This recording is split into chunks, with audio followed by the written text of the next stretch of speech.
Halo, Assalamualaikum warahmatullahi wabarakatuh. Kami dari kelompok 12, kami akan mempresentasikan pertemuan 13, yaitu pengungkapan GRI 205 yang berjudul Anti Korupsi 2016 dengan saya Zakiatul Fitria. Halo teman-teman, perkenalkan nama saya Yulia Rahayuningsi. Di sini saya akan menjelaskan pengungkapan GRI 205 Anti Korupsi 2016. Standar pelaporan keberlanjutan GRI atau standar GRI dirancang untuk digunakan oleh organisasi-organisasi untuk melaporkan tentang dampak mereka terhadap perekonomian, lingkungan, dan masyarakat. Standar-standar ini diatur menjadi 3 seri. Yang pertama 200 yaitu topiknya ekonomi, yang kedua 300 yaitu topiknya lingkungan, dan yang terakhir ketiga 400 yaitu topiknya sosial. GRI 205 itu anti korupsi adalah standar GRI topik spesifik dalam seri 200 yaitu topik ekonomi. Standar ini mencakup pengungkapan pendekatan manajemen dan pengungkapan topik spesifik. Hal ini ditetapkan dalam standar sebagai berikut. Yang pertama, pengungkapan pendekatan manajemen. Bagian ini merujuk pada GRI 103. Yang kedua, pengungkapan 205-1 itu tentang operasi-operasi yang dinilai memiliki risiko terkait korupsi. Yang ketiga, pengungkapan 205-2 itu tentang komunikasi dan pelatihan tentang kebijakan dan prosedur anti korupsi. Yang terakhir, keempat, pengungkapan 205-3 itu tentang insiden korupsi yang terbukti dan tindakan yang diambil. 1. Pengungkapan pendekatan manajemen. Bagian ini merujuk pada GRI 103. Pengungkapan pendekatan manajemen adalah penjelasan naratif tentang cara suatu organisasi mengelola suatu topik material, dampak terkaitnya, serta harapan dan kepentingan yang wajar dari pemangku kepentingan. Persyaratan pelaporannya adalah sebagai berikut. Yang pertama, organisasi pelaporan harus melaporkan pendekatan manajemennya terhadap anti korupsi dengan menggunakan GRI 103, yaitu pendekatan manajemen. Yang kedua, organisasi pelaporan harus mengungkapkan 6 informasi sebagai berikut. Pengungkapan pendekatan manajemen. Organisasi pelaporan harus mengungkapkan 6 informasi berikut. Yang pertama, prosedur pengkajian risiko organisasi terhadap korupsi, termasuk kriteria yang digunakan dalam pengkajian risiko, seperti lokasi, kegiatan, dan sektor.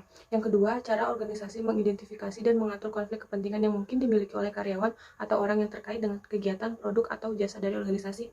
Yang ketiga, penerimaan donasi amal dan pensponsoran seperti finansial dan benda atau barang dapat mencakup organisasi nirlaba, organisasi keagamaan, organisasi pribadi, dan acara-acara.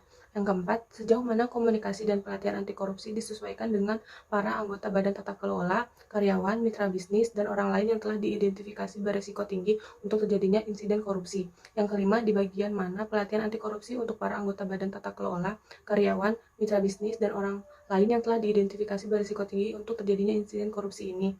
Yang keenam, apakah organisasi berpartisipasi dalam tindakan kolektif untuk memerangi korupsi, yang termasuk strategi untuk kegiatan kolektif, daftar inisiatif kegiatan kolektif yang diikuti oleh organisasi, dan penjelasan mengenai komitmen utama dari inisiatif-inisiatif ini.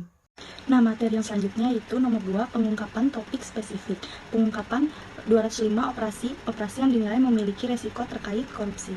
Pengungkapan ini mengukur sejauh mana penerapan pengkajian risiko di seluruh organisasi. Pengkajian risiko dapat membantu menilai potensi insiden korupsi di dalam dan terkait dengan organisasi, dan membantu organisasi untuk merancang kebijakan dan prosedur untuk melawan korupsi. Istilah operasi mengacu pada satu lokasi yang digunakan oleh organisasi untuk produksi, penyimpanan, atau distribusi dari barang dan jasanya, atau untuk tujuan administrasi. Dalam satu operasi terdapat beberapa garis produksi, gudang, atau kegiatan lainnya. Sebagai contoh, satu pabrik dapat digunakan untuk beberapa produk, atau satu toko eceran dapat terdiri dari beberapa operasi eceran berbeda yang dimiliki atau dikelola organisasi. Komunikasi dan pelatihan tentang kebijakan dan prosedur anti korupsi. Organisasi pelapor harus melaporkan informasi berikut ini, yaitu yang pertama yaitu jumlah dan presentasi total anggota badan tata kelola yang telah dikomunikasikan oleh organisasi mengenai kebijakan dan prosedur anti korupsi yang diuraikan berdasarkan wilayah. Yang kedua yaitu jumlah dan presentasi total karyawan yang telah dikomunikasikan oleh organisasi mengenai kebijakan dan prosedur anti korupsi yang diuraikan berdasarkan kategori karyawan dan wilayah. Yang ketiga yaitu jumlah dan presentasi total mitra bisnis yang telah dikomunikasikan oleh organisasi mengenai kebijakan prosedur anti korupsi yang diuraikan berdasarkan jenis mitra bisnis dan wilayah. Menjelaskan apakah kebijakan dan prosedur anti korupsi organisasi telah disampaikan kepada orang atau organisasi lain. Dan yang keempat yaitu jumlah dan presentasi total anggota badan tata kelola yang telah mengikuti pelatihan anti korupsi yang diuraikan berdasarkan wilayah. Yang kelima yaitu jumlah dan presentasi total karyawan yang telah mengikuti pelatihan anti korupsi yang diuraikan berdasarkan kategori karyawan dan wilayah. Selanjutnya itu rekomendasi pelaporan. Ketika menyusun informasi yang dijelaskan dalam pengungkapan 205-2, organisasi pelapor sebaiknya yang pertama itu mengambil dari informasi yang digunakan untuk pengungkapan 405-1. Keanekaragaman dan kesempatan setara untuk mengidentifikasi yang pertama yaitu badan tata kelola yang ada dalam organisasi seperti dewan direksi, komite manajemen, atau badan serupa untuk organisasi non-korporasi. Yang kedua yaitu jumlah total individu atau karyawan yang ada dalam badan tata kelola ini. Yang ketiga yaitu jumlah total karyawan dalam setiap kategori karyawan tidak termasuk anggota badan tata kelola. Lalu menyusun informasi yang kedua yaitu estimasi jumlah total mitra bisnis. Selanjutnya itu insiden korupsi yang terbukti dan tindakan yang diambil. Organisasi pelapor harus melaporkan informasi berikut. Yang pertama yaitu jumlah total dan sifat insiden korupsi yang terbukti. Yang kedua jumlah total insiden yang terbukti yang mengakibatkan karyawan diberhentikan atau dihukum karena korupsi. Yang ketiga, jumlah total insiden yang terbukti yang mengakibatkan kontrak dengan mitra bisnis diakhiri atau tidak diperbarui karena pelanggaran terkait korupsi.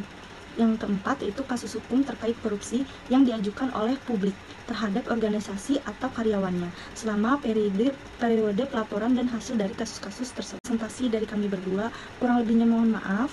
Wassalamualaikum warahmatullahi wabarakatuh.